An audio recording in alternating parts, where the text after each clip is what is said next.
Bienvenue sur notre chaîne. Dans cette vidéo captivante, nous allons explorer l'inimaginable et partager avec vous les 10 morts les plus stupides de tous les temps. Préparez-vous à être à la fois stupéfait et déconcerté par ces histoires incroyables de décisions imprudentes, de mésaventures scandaleuses et de circonstances malheureuses. Mais avant cela, appuyez sur le bouton j'aime et abonnez-vous à notre chaîne pour rester au courant de notre contenu fascinant. C'est parti!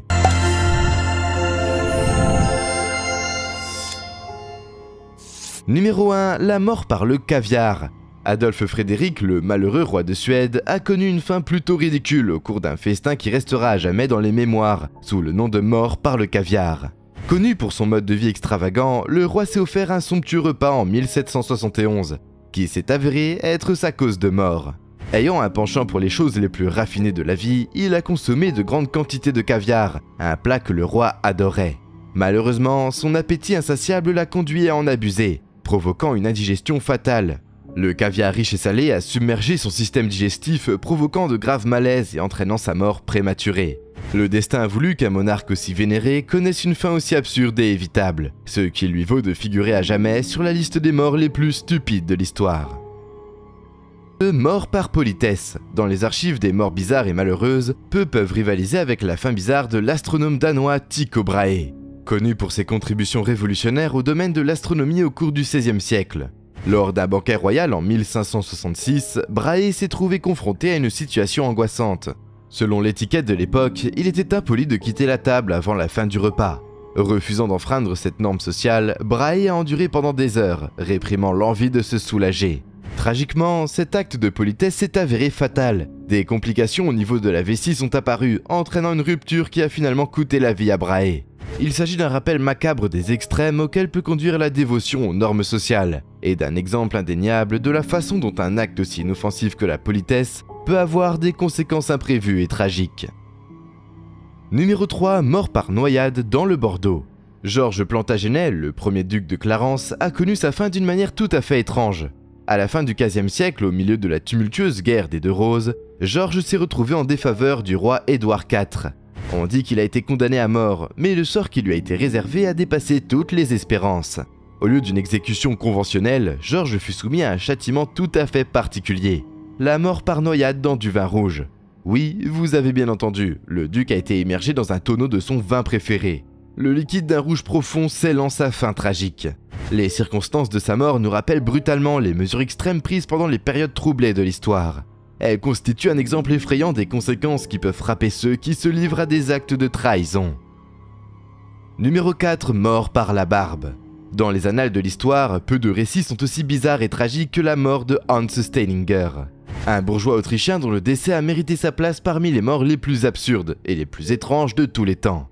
Hans Steininger était connu pour sa barbe extrêmement longue, qu'il entretenait méticuleusement au fil des ans, lui permettant d'atteindre une longueur stupéfiante de près d'1,50 m. C'est pourtant ce trait distinctif qui allait causer sa mort. En 1567, lors d'un événement particulièrement chaotique, un incendie éclate dans sa ville, et dans la panique qui s'ensuit, Hans se trébuche sur sa propre barbe. Ce malheureux accident lui fait perdre l'équilibre et tomber la tête la première, ce qui lui vaut une blessure mortelle. L'ironie d'une telle situation excentrique menant à une fin tragique a immortalisé la mort de Hans Steininger comme l'une des plus stupides et des plus bizarres de l'histoire. Numéro 5, mort par rétention dans le placard. Dans les annales de l'histoire, peu de récits peuvent égaler le périple tragique et étrange de James Betts, un prétendant incroyablement malchanceux du collège Corpus Christi de Cambridge. Nous sommes en 1667 et Betts se retrouve involontairement pris dans un engrenage qui le conduira à une mort prématurée. Elizabeth Spencer, son amante, a caché Betts dans une armoire fermée à clé de peur que son père, l'estimé maître du collège, John Spencer, ne découvre leur liaison secrète. Elle était loin de se douter que ces actes allaient sceller le destin tragique de James. Piégé dans le placard, Betts connaît une fin tragique, succombant à l'asphyxie. Le poids de la culpabilité s'avère insupportable pour Elizabeth, qui, rongée par le remords, finit par mettre fin à ses jours. La légende veut que leur esprit continue de hanter les couloirs de Corpus Christi, à jamais liés par la tragédie qui les a frappés. Numéro 6, décès en cours d'action. Dans une démonstration effrayante des dangers de la télévision en direct, un incident tragique s'est déroulé lors d'une pièce de théâtre télévisée britannique en 1958, marquant à jamais les annales de l'histoire de la télévision. Gareth Jones, un jeune acteur prometteur, a succombé à une crise cardiaque alors qu'il se trouvait sur le plateau de la pièce Underground. Et il s'ensuivit une extraordinaire démonstration d'improvisation, devenue depuis légendaire. Le destin a voulu que le personnage interprété par Jones soit lui aussi victime d'une crise cardiaque. Par une coïncidence remarquable, les membres de la troupe se sont retrouvés confrontés à une sombre réalité en assistant à la mort prématurée de Jones. Nullement découragés par la tournure choquante des événements, les acteurs se sont unis pour poursuivre la représentation, improvisant ingénieusement le reste de la pièce. Numéro 7, mort par inondation de bière. Dans les annales des décès bizarres et malheureux, un incident se distingue par son caractère à la fois étrange et tragique. La tristement célèbre mort par inondation de bière, qui s'est produite à Londres en 1814. Imaginez, un jour frais d'octobre, un événement apparemment innocent se transforme en catastrophe. À la brasserie Meux Company, une énorme cuve contenant plus de 511 030 litres de bière s'est rompue, provoquant un raz-de-marée de bière qui a traversé les murs de la brasserie et s'est déversé dans le quartier environnant. Le déluge de bière a rapidement englouti les rues avoisinantes, renversant les bâtiments et noyant les malheureux passants dans un torrent d'alcool. La force de ce déluge de bière a coûté la vie à 8 personnes qui ne se doutaient de rien, dont beaucoup étaient de pauvres âmes qui cherchaient refuge dans le pub local. La mort par inondation de bière reste une étrange anecdote historique qui rappelle que les plaisirs les plus simples peuvent parfois se transformer en catastrophes les plus inattendues. Numéro 8, mort par le rire. Ensuite, nous avons la mort d'Alex Mitchell, qui est littéralement mort de rire. En 1975, lors d'une soirée apparemment anodine, Alex Mitchell s'installe devant sa télévision pour regarder un épisode de la très populaire émission comique The Goodies. Il était loin de se douter que ce visionnage léger le mènerait bientôt à une mort prématurée. Alors que le sketch Kung Fu Capers se déroule à l'écran, Mitchell est pris de crises de rire incontrôlables. Le rire l'a submergé jusqu'au point de non-retour. Ses flancs se contractent, son visage rougit et sa respiration devient de plus en plus difficile. Malgré la joie sincère qu'il éprouve, c'est un excès de rire qui scellera son destin. Tragiquement, Axel Mitchell a succombé à une crise cardiaque provoquée par une crise de rire intense. La pure ironie de sa mort, causée par la chose même qui lui procurait tant de plaisir, a depuis fait écho dans les annales de l'histoire.